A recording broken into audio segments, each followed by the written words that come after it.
Move over PRP and PRF. A more powerful regenerative force is here, and it's called PDGF.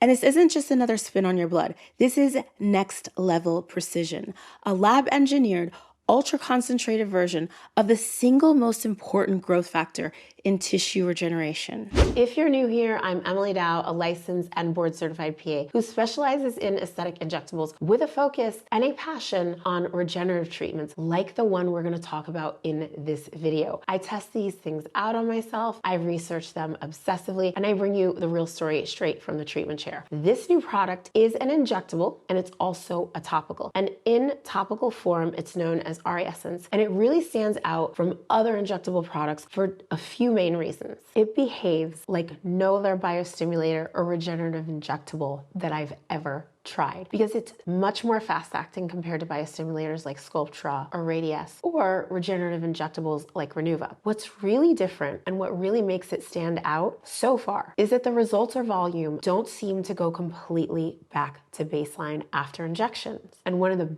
best things about this new product is there's essentially no risk of vascular occlusion. And that's because it's water-based. And there are a lot of advantages to using a product that's water-based like this. I got to speak directly with the scientist who pioneered its use, Dr. Samuel Lynch, an internationally recognized expert with over 30 years in the field of regenerative medicine. He's credited with identifying therapeutic applications for this powerful growth factor, a discovery that has benefited millions of patients. And I can't wait to tell you all about it. We'll compare it to PRP and PRF. I tried this treatment and so far I'm really, really impressed. So let's get into it.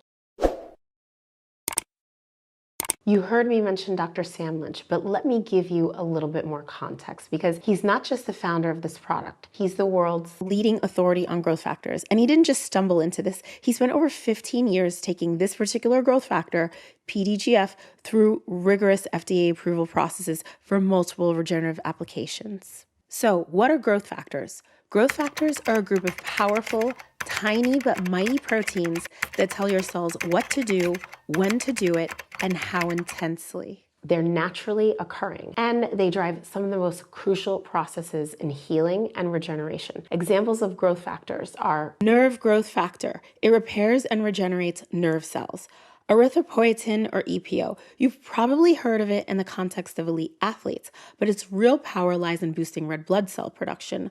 More red blood cells means better oxygen delivery and more efficient healing. Fibroblast growth factor, or FGF, stimulates the growth of fibroblasts, which are the cells that produce collagen and elastin. There are over 20 major growth factors in the human body, but many of these come with multiple subtypes or isoforms, which are slightly different versions that fine-tune their effects depending on the tissue or situation. You've probably heard of treatments like PRP or PRF, whether it was from Kim Kardashian's famous vampire facial or from professional athletes recovering from injuries faster than seems humanly possible. The whole idea behind PRP and PRF was that if your body already makes growth factors that heal tissue, why not extract these growth factors from your own blood and re-inject them to where they are needed the most? In orthopedics and sports medicine, PRP and PRF is used to stimulate tissue repair in joints, tendons, and ligaments to help treat things like tendonitis, muscle tears, and early-stage arthritis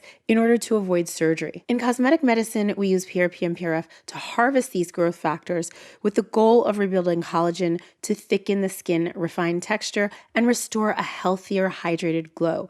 They're also used to speed healing after lasers or microneedling and to stimulate hair growth. And for a long time, that was the only way to access those healing proteins, but not anymore. The growth factor in this new product is called platelet-derived growth factor, or PDGF-BB, and it's the body's most important first responder for healing. PDGF is one of the most conserved proteins in nature, which means it's changed very little through evolution across different species. It's so essential to life, especially in healing, in growth, and tissue repair, that evolution basically kept it the same from animals to humans because nature doesn't mess with what works. PDGF is inside all of our bodies. It's natural natural and biologically safe. And we have PDGF receptors in almost every tissue in our body. So why would we want to use this product since we can just extract our own growth factors from our own blood, which is why we do PRP or PRF treatments? Well, the composition and regenerative potential of someone's PRP or PRF vary by their age and their health. Our growth factors decline with age and certain diseases. So the quality and amount of growth factors from PRP or PRF of a 10-year-old is going to be different than a 70-year-old. This helps explain why PRP outcomes vary so widely in aesthetics and orthopedics or sports medicine. I always ask people who've tried PRP and PRF, whether it was done for injuries or cosmetic reasons, hey, what do you think of your results? And there was so much variation. Some said it didn't do much or it did help, but the results were short-lived, maybe around a few months. A few others said it worked great and it was long-lasting and they loved it. But when I asked about its use for aesthetic purposes, the positive feedback seemed to be too few and far between. As someone who specializes and loves regenerative injectables, which PRP and PRF are technically considered, this inconsistency is exactly why I never brought it into my practice. The reported results seem to vary so much, and that's likely because the quality and concentration of growth factors inside PRP and PRF depend entirely on the individual's blood, and that unpredictability made it hard to stand behind. Another reason I chose not to bring it on was the longevity or lack of it. The same doctor who helped pioneer the use of PRF and Easy Gel has said he can confidently promise at least 3 months of improvement under the eyes. So what is Easy Gel? It's a natural injectable created by processing your own blood by combining heated plasma gel and easy PRF concentrate. It's designed to act as a biostimulatory filler that gradually improves tissue quality. But for something as delicate as the under eyes, the idea of re-injecting them every 3 months with the risk of bruising that comes with each treatment just didn't feel ideal to me. Now, I did have a few providers say to me that after a series of PRP or PRF treatments to the under eyes, that the results seemed to last around 6 months to a year. There's actually a new study that just recently came out this year in April that looked at using Easy Gel to treat moderate to severe nasolabial folds or smile lines. 15 patients received up to 3 treatments over 24 weeks at their initial visit, 4, and 16 weeks later. Volume improvements were measured with 3D imaging, and patients reported high satisfaction, but here's the key. The study only tracks results during the 6-month treatment period. It doesn't tell us how long the effects lasted after the initial treatment. So while Easy Gel can improve volume over time with multiple sessions, we still don't have solid data on its long-term durability. One of the biggest reasons the under eyes or tear troughs are very popular to treat with PRP or PRF is because of all the possible issues you can get with injecting fillers to this area. You can treat your under eyes with filler and it can look great for years, and then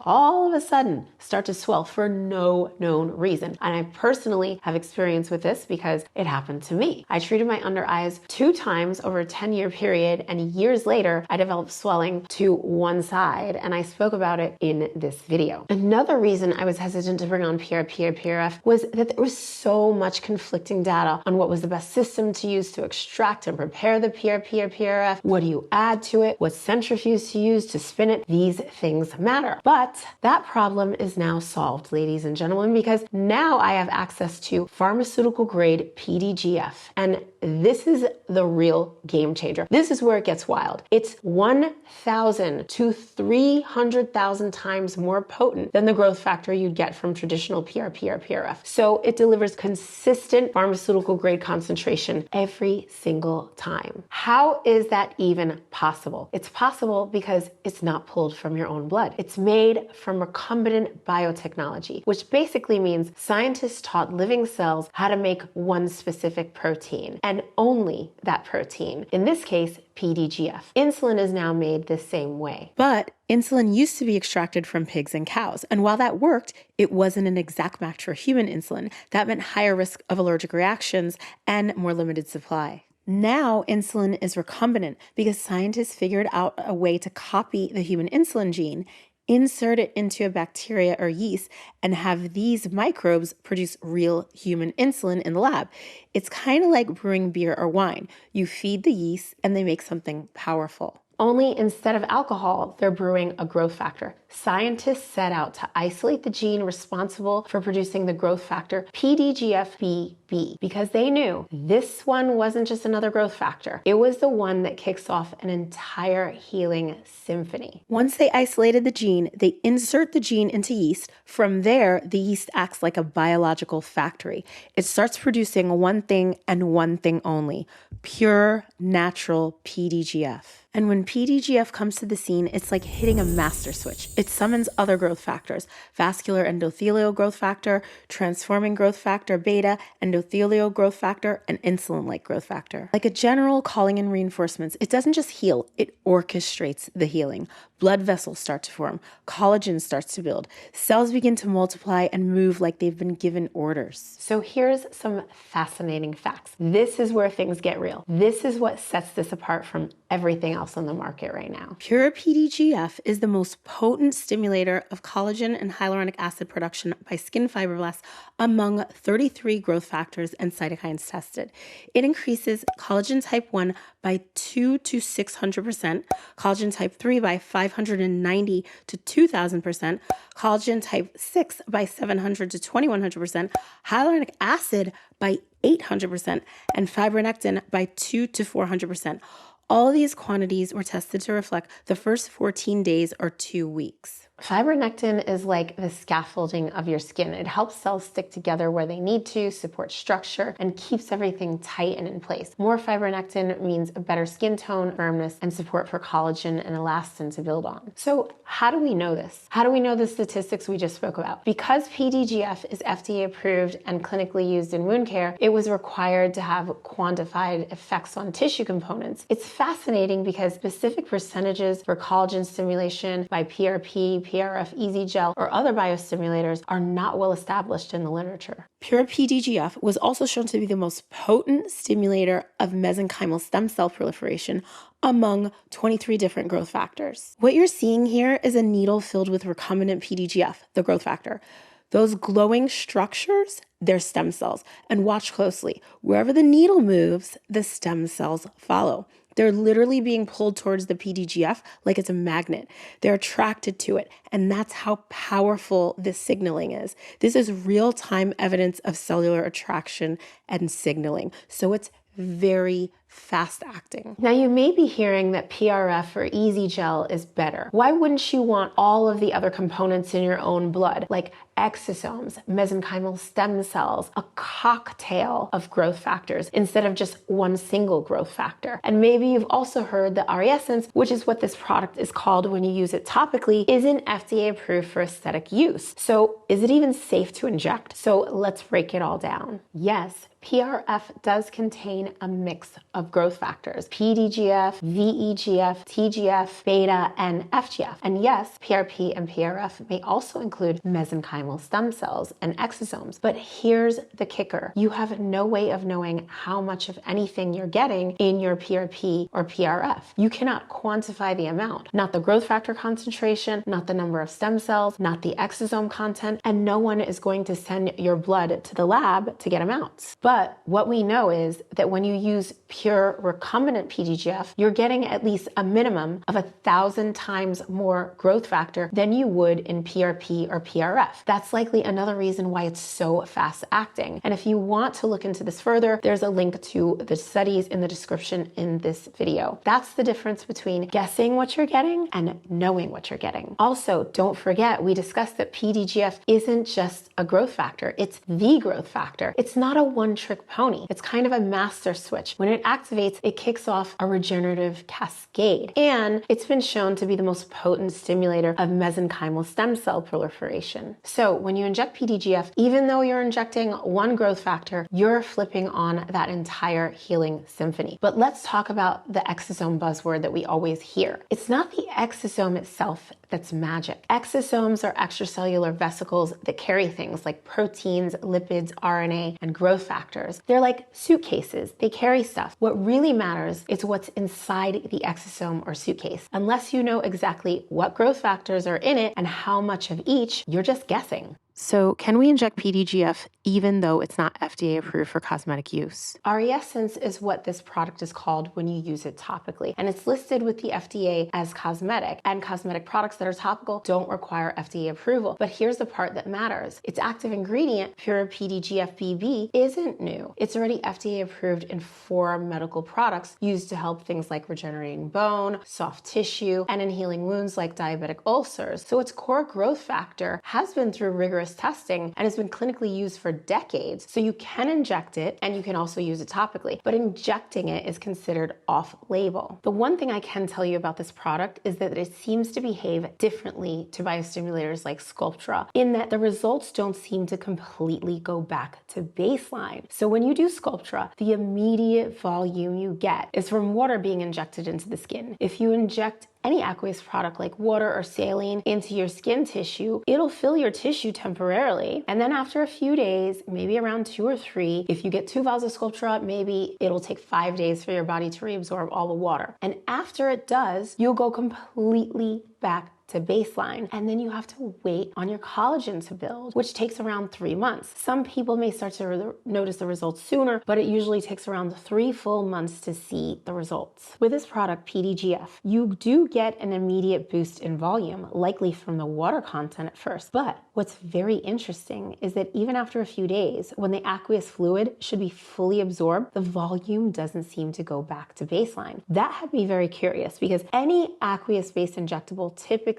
gets absorbed in 48 to 72 hours. So why does the skin still seem to hold volume after a few days when it should go back to baseline? My theory, which was also discussed with Dr. Lynch, is that it's from the hyaluronic acid being stimulated. This product increases your skin's natural hyaluronic acid production by up to 800%. And hyaluronic acid is fast acting. Your body is constantly making it and breaking it down. It's part of what keeps your skin hydrated and bouncy. So when you switch on that hyaluronic acid production like this, you're likely seeing that biological volume, not just temporary swelling from the water. And that brings me to what I noticed with my own results. As discussed, I had an issue with under eye filler to one side. This is why a lot of providers think that filler doesn't belong in the tear troughs. So I ended up having to dissolve my filler to my left under eye, then I retreated it again. Same thing happened. I dissolved it, then refilled it again. And then I did end up dissolving some of that filler from the last treatment because of mild swelling. And after I dissolved some of the filler to this lateral area of my tear trough, I lost some support to my upper cheek, so it's had less structural support compared to the other side. And ever since then, I've been walking around with a tear trough that has been noticeably less full than the other side. So instead of using filler, I treated my left under eye with PDGF. Like I mentioned earlier, I expected the initial fullness to fade after a few days since it's a water-based injectable, but something unexpected happened. Around 48 hours after injection, I developed a firm, tender spot to this area right here under my eye. Not immediately after, 2 days later. Normally, most volume and sensitivity happens right after injections, not days later. So this told me something was happening beneath the surface of my skin, almost like my body detected an injury and it was sending reinforcements, and that response was likely triggered by growth factors and cytokines doing their job. The firmness, I suspect, came from the surge in hyaluronic acid production. And hyaluronic acid, as mentioned before, is something your body's constantly making and breaking down. It's a fast-acting molecule, unlike collagen, which takes weeks to form. So when hyaluronic acid is triggered, it can create volume quickly because it attracts water. As for the tenderness, I believe that was from the increased pressure from the volume, which likely put temporary pressure on my infraorbital nerve, which runs right through this area. That's probably what caused the sensitivity. The good news is that it resolved completely within 2 days. That area was completely soft and the tenderness disappeared. And here's the best part. After the initial firmness resolved, my volume didn't completely vanish. It may not have stayed as pillowy as it looked the first few days, but it did not completely go back to baseline. So 2.5 weeks later, we compared the photos, and if you look very closely, and I say very closely because it's such a small area that we treated, but we treated this lateral part of my tear trough, and you can see that this area is more projected and it's less flat, and you can see a little more light reflex here now. One of the areas I treated was this scar. I've had it ever since I was a baby. It's a linear scar, slightly darker than my natural skin tone, and it's also atrophic, meaning the tissue is sunken in and it's indented and it casts a shadow, especially in harsh lighting. I've explained in other videos that I try to film in the worst lighting possible, overhead and uneven, because it shows every flaw. This scar and facial hollows become much more visible in this kind of light. So the other day I decided to compare the video. Now in this video, I'm poking at this hollow area that I've been working on filling in with something called Renuva, but I don't want you to pay attention to that because to my surprise, I noticed that my scar looked better. It doesn't look as defined and the skin to this area looks smoother and there's less of a hollow. That subtle depression to this area looks like it's been filled in a bit. It's been about 4 weeks since I got injected.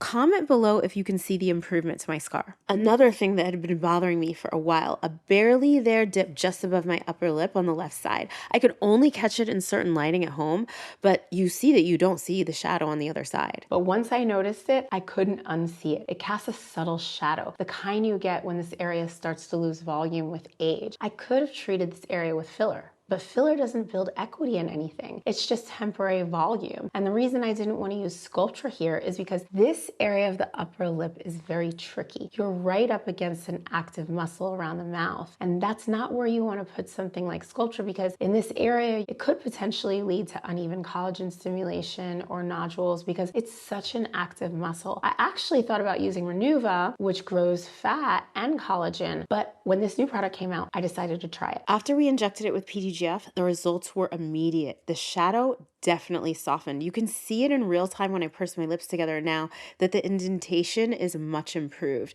And the best part is it's been a month and the improvement has stuck and I never went back to baseline. So far, this truly behaves like nothing else I've ever tried. It's not a filler, but it acts like one in the sense that you get some immediate results with the added long-term benefit of building equity in your own collagen. Now let's talk about the questions everyone's going to have. How long does it last and how many treatments will I need? Right now, we're still figuring that out. This is the first time PDGF is being used in a cosmetic setting, but based on what we know from the science and early clinical use, it's being recommended to reevaluate around every 4 to 6 weeks. Some people, especially those with more volume loss, will likely need a second treatment. Others might be happy after just one, or others may want to keep going. So we're still learning. And here's another reason I'm so excited about this. For the first time, we have something regenerative that stimulates both collagen and hyaluronic acid, essentially without the risk of vascular occlusion or blindness that come with a lot of other injectables. That's a big deal because you can get vascular occlusion with PRP and PRF, and blindness is also a risk. What's really blowing me away is how fast acting this product is. With Sculptra, for example, everything goes back to baseline before collagen starts to build. You have to wait. But with this, the volume doesn't fully disappear. You may lose some of that initial plumpness, but some of the volume stays, and you get the benefit of seeing some visible improvement immediately, not months later. That alone makes this product feel like an entirely different category, which it is. This isn't a filler. It's not your standard synthetic biostimulator. It's a concentrated pure growth factor. And because PDGF is fast acting, we start to see clinical collagen formation in as early as 3 to 4 weeks after injection. What we're learning is that if this product is injected too close together or too superficially, especially under the eyes, you can end up with issues like prolonged redness and small lumps. And when people start mixing this product with other biostimulators without understanding how this works on a cellular level, that's when you may end up risking something like excess fibrosis. If you've had PRP, PRF, or Easy Gel, I want to hear from you. Did it work for you? Did the results last? Would you try something like this to compare? Drop your experience in the comments. I love reading them and it helps others too. If you're curious about this treatment and you're in the Los Angeles area or you're thinking about traveling in, you can find the link to book down in the description of this video. And if you want to better understand how this treatment compares to other regenerative injectables or biostimulators, don't forget to watch these videos next.